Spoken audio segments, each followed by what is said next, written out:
Hey everybody, it's Lance Johnson again with another episode of Amplify Your Business, and I am en route right now to Vancouver, coming down here for a week of filming, and I wanted to shoot a couple quick tips as I'm driving along here.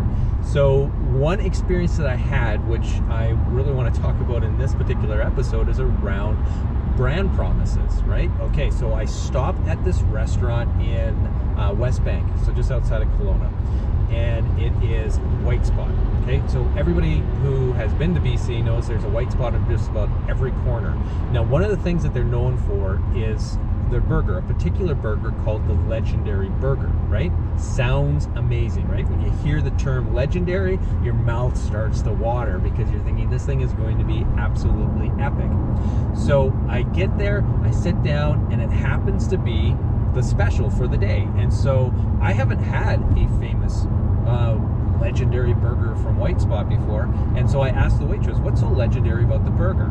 And her response was, it's the sauce, and it's something called the triple O sauce. And so I was like, okay, triple O sauce, that there must be a story there. So I said, tell me more about the sauce. And she said, well, it's just mayo and relish. Okay, so that does not sound very legendary. It doesn't sound very interesting at all.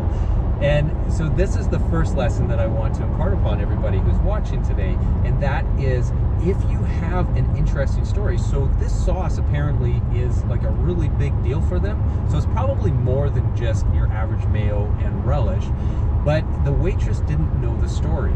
And when we talk about brand and we try to get people to, I guess, get excited about your brand and really get energized or have that story energize the brand, you need to make sure that your staff are trained on what is actually unique about it. So what sets it apart? What is the benefit of this? What's the feature? What's the backstory?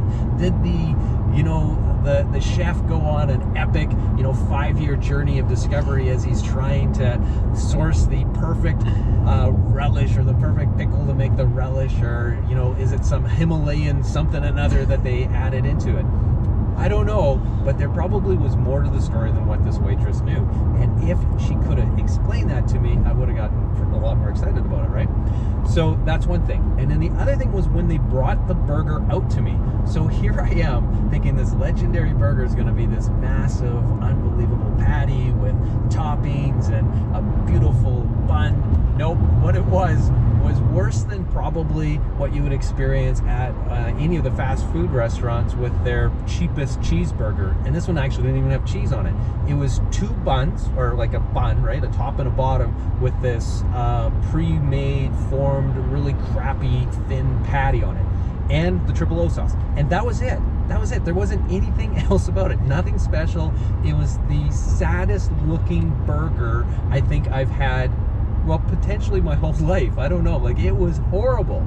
And so this is the thing. It was legendary, all right, but legendary for not what they want it to be, which was just a really bad experience.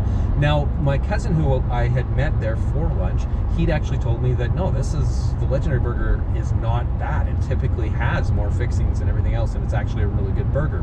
So I think what was happening is with COVID, they're probably trying to reduce their costs, and so they're cheapening out on all of the toppings. And, well, by cheapening out, they actually didn't have any on them. So it was really bad choice on their part, because I had a really bad experience, and in COVID, where the restaurants are struggling to get people in the doors, you want them all to have a great experience. And so instead of cheapening out, they should be actually probably enhancing it, taking a hit on the margin, sure, but they're going to have people then talking about how incredible this burger was, as opposed to how poor it was. Okay, so lesson number 2, if you're going to differentiate yourself, or if you're going to hang your hat basically on a feature or on a promise that this thing is going to be legendary, then you have to make sure you execute on it. If you don't, you're going to have the market respond in the exact opposite way that you wanted them to begin with. Okay, so legendary legendary products need to have a legendary experience. Otherwise, don't call it legendary for one thing, and just up the game. Like, please make it something that is going to be a lot more appealing. So those are the lessons for today. Amplify your business. Head over to why did I say W's? Nobody says W's anymore, right? Head over to amplimedia.com/amplify and check out the other episodes that we have. Lots of other tips there. I hope you enjoyed this one. I'll do a couple more from the road as well, and you guys stay safe out there. Take care.